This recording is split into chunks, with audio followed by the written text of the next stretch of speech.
सभी बड़ों को नमस्कार। आज एक नई कथा सुनाने जा रहा हूँ, जादुई ढोल हिंदी लोक कथा।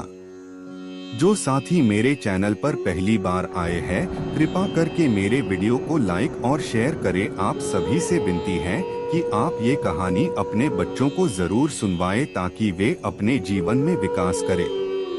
तो आइए कहानी शुरू करते हैं। पश्चिम भारत के एक छोटे से राज्य में धर्मराज नामक एक बुद्धिमान और न्यायप्रिय राजा रहता था। उसकी प्रजा के मन में उसके लिए बहुत श्रद्धा और आदर था। राजा धर्मराज बहुत लंबा, ऊंचा और रूपवान था। उसके सिर के बाल काले और घने थे, जिन्हें उसका कास कोई भोलू ही काटता था। भोलू यह काम कई वर्षों से कर रहा था और अपने शाही हज्जाम होने का उसे बहुत गर्व था। पर भोलू को एक बात का बहुत ध्यान रखना पड़ता था। जब भी वह राजा के बाल काटने जाता, उसे याद रखना पड़ता कि वह राजा के साथ बिल्कुल अकेला हो। उस समय किसी का भी शाही कमरे में आना सख्त मना था। बात दरअसल यह थी कि भोलू राजा के बारे में एक राज जानता था। राजा के सिर के दोनों तरफ दो छोटे छोटे सींग उग रहे हैं। यह बात सिर्फ राजा और उसका नाई जानते थे। जब भोलू ने पहली बार यह नजारा देखा तो वह भौंचक्का रह गया। लेकिन उसने राजा से वादा किया कि इस बात का जिक्र वह कभी किसी से नहीं करेगा। महाराज, आप निश्चिंत रहें, भोलू राजा से बोला। आपका यह राज मेरे पास सुरक्षित है। किसी और को इस बात की कानो कान भी खबर नहीं होने पाएगी। ऐसा सुनकर राजा धर्मराज ने राहत महसूस की। उसे डर था कि अगर लोगों को इस बात की जानकारी हो गई तो राज्य भर में उसकी खिल्ली उड़ेगी। हो सकता है लोग उसका आदर करना बंद कर दें या फिर नए राजा की ही मांग करने लगें। इसलिए भोलू के वादे के बावजूद राजा ने उसे सख्त हिदायत देते हुए कहा, भोलू, अगर तुमने अपना मुंह खोला तो जान लो, सजा तो मिलेगी ही, देश निकला भी मिलेगा। भोलू हज्जाम की डर के मारे घिघी बंध गई। उसने कानों को हाथ लगाया और अपना मुंह बंद रखने की कसम खाई। कई वर्ष बीत गए। भोलू को अपना वादा याद रहा। उसकी स्वामी भक्ति से प्रसन्न राजा यदाकदा उसे अच्छे उपहार भी देता रहता। पर समय बीतने के साथ साथ भोलू के सब्र का बांध भी टूटने लगा। उसके पेट में वह राज अब पचता नहीं था और वह चाहता था कि कोई तो ऐसा हो जिसे वह राजा के सींगों वाली बात बता सके। लेकिन राजा की चेतावनी उसे चुप रहने पर मजबूर करती थी। एक दिन भोलू राजा के बाल काटकर महल से लौट रहा था और रास्ते भर उसके सींगों के बारे में सोचता रहा। भोलू का घर एक छोटे से जंगल के उस पार था। ऊंचे ऊंचे पेड़ों और लटकती बेलों के बीच में से धीरे धीरे चलता हुआ भोलू जब थक गया तो सुस्ताने के लिए एक घने पेड़ के नीचे बैठ गया। भोलू को रह रहकर सींग याद आ रहे थे। फिर यकायक वह उठकर खड़ा हो गया। वाह, जवाब नहीं मेरे दिमाग का, भोलू बोला और उस पेड़ को देखने लगा जिसके तले वह बैठा था। भाई, इस पेड़ को तो बता सकता हूँ न, राजा के उन अजीब सींगों के बारे में। अब यह रहस्य मेरे पेट में नहीं पचता। पेड़ तो बोल सकता नहीं और इस तरह किसी और को यह बात पता चलने का डर भी नहीं है। पेड़ के पास यह भेद हमेशा भेद रहेगा और मैं भी इस बोझ से मुक्त हो जाऊंगा। भोलू ने ऐसा निश्चय किया और जोर से बोला, हे पेड़, आज मैं तुम्हें एक भेद बताने वाला हूँ।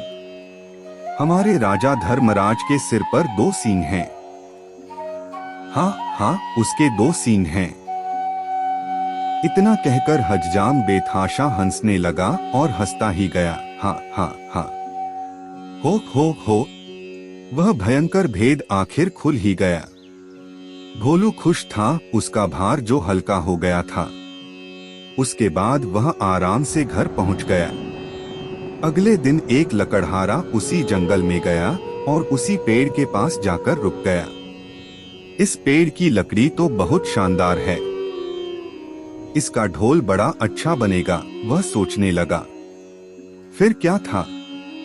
कुल्हाड़ी के कुछ प्रहारों से ही पेड़ नीचे आ गिरा। लकड़हारे ने वह लकड़ी एक ढोल बनाने वाले के हाथों बेच दी और उसने एक बहुत सुंदर ढोल तैयार कर दिया। यह मेरे जीवन का सबसे अच्छा ढोल है, ढोल वाला खुश होकर बोला। कल बाजार जाकर इसे अच्छे दाम पर बेच दूंगा। अगले दिन ढोल वाला बाजार गया और एक कोने में खड़ा होकर ढोल बजाने लगा। ढोल से बड़ा सुरीला स्वर हुआ। ढोल वाला उसकी आवाज सुनकर झूम उठा। वह चिल्लाकर बोला, बाबू, यह ढोल खरीदो। कोई है जो इस शानदार जानदार ढोल को खरीदे? धीरे धीरे उसके इर्द गिर्द भीड़ जमा हो गई। लोग खामोश होकर ढोल की मजेदार आवाज सुनने लगे। भाई वाह, क्या कहने हैं इस ढोल के, एक बूढ़े आदमी ने तारीफ की। तारीफ सुनकर ढोल वाला और भी जोर से ढोल पीटने लगा। तभी उस ढोल में से एक अजीब आवाज आई। लोगों के कान खड़े हो गए। उनका दिल धक से रह गया। धम धम धम ढोल बजा। आज मैं तुम्हें एक भेद बताने वाला हूँ। हमारे राजा धर्मराज के सिर पर 2 सींग हैं। हाँ हाँ, उसके 2 सींग हैं। हाँ हाँ हाँ, हो। लोग वहां जड़वत खड़े हो गए। उन्हें अपने कानों पर विश्वास नहीं हो रहा था। ढोल वाला फिर ढोल पीटने लगा और फिर वही आवाज निकली। वह बहुत हैरान और शर्मिंदा हुआ। आखिर एक ढोल यह सब कैसे बोलने लगा? देखते ही देखते लोगों का तांता लग गया। और फिर कितना मजाक और कितने ताने, उफ़! हमारे राजा के 2 सींग, हमारे राजा के 2 सींग। लोग तो जैसे गाना गाने लगे। जब राजा धर्मराज ने सुना तो दुखी भी हुआ और नाराज भी। गुस्से से उसका चेहरा तमतमा उठा और वह गरजते हुए बोला, उस ढोल वाले को पकड़कर यहाँ ले आओ। राजा के सैनिकों ने शीघ्र ही उसे पकड़ा और राजा के समक्ष प्रस्तुत किया। ढोल वाला डर के मारे कांप रहा था। बदमाश, तेरी इतनी हिम्मत कि तू मेरी खिल्ली उड़ाए, राजा फुंफकारा। भयभीत ढोल वाले ने राजा के पैर पकड़ लिए। महाराज, वह गिड़गिड़ाया, मैंने तो एक लकड़हारे से कुछ लकड़ी खरीदी थी और उसी से यह ढोल बनाया है। मैं बिल्कुल नहीं जानता कि यह ढोल ऐसी बेहुदा बात कैसे बोल रहा है। मुझे क्षमा कर दीजिए महाराज। राजा ने लकड़हारे को बुलाया। जो लकड़ी तुमने ढोल वाले को बेची, वह तुम्हें कहाँ से मिली? लकड़हारे को काटो तो खून नहीं। डरते हुए बोला, जंगल में एक पेड़ से मिली महाराज। तुम्हारी लकड़ी से बना ढोल बोलता कैसे है? राजा धर्मराज ने पूछा। मैं तो खुद हैरान हूँ महाराज, दुविधा में फंसा लकड़हारा बोला। मैं कई वर्षों से लकड़ी काटता और बेचता आया हूँ, पर ऐसा अचंभा पहले न कभी देखा न सुना। अब राजा परेशान। लकड़ी कैसे बोलने लगी? राजा और उसके दरबारी निरुत्तर थे। पर राजा धर्मराज ने भी ठान लिया कि इस घर के भेदी का पता लगाकर ही छोड़ेगा। वह सोचने लगा, उसके अलावा सिर्फ एक ही व्यक्ति यह भेद जानता था और वह था भोलू नाई। पर भोलू तो इतना निष्ठावान है कि इतने सालों बाद भी उसने अपने मुंह को ताला लगाए रखा है। नहीं नहीं, भोलू ऐसा नहीं कर सकता। फिर भी उसने एक बार भोलू को बुला भेजा।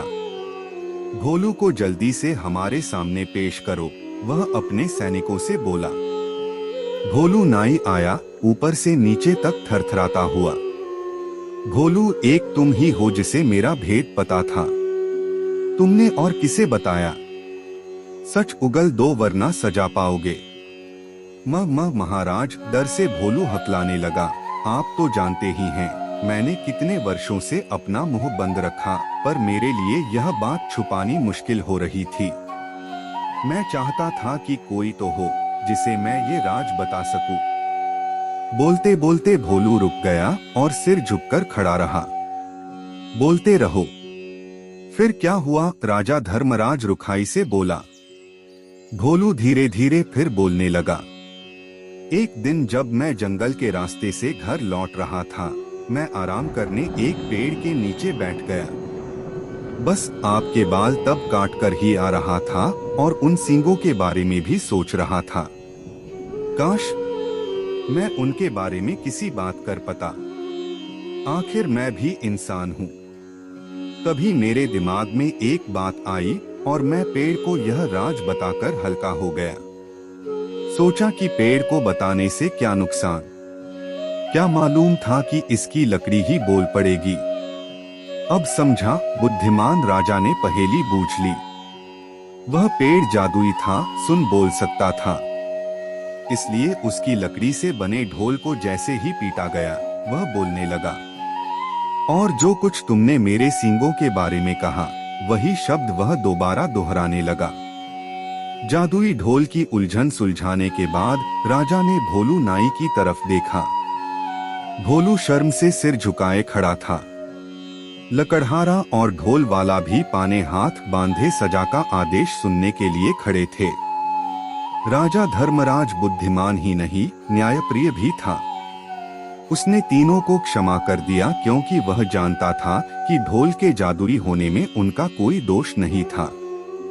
वह मुड़ा और उनसे बोला, मैं तुम सबको माफ करता हूँ।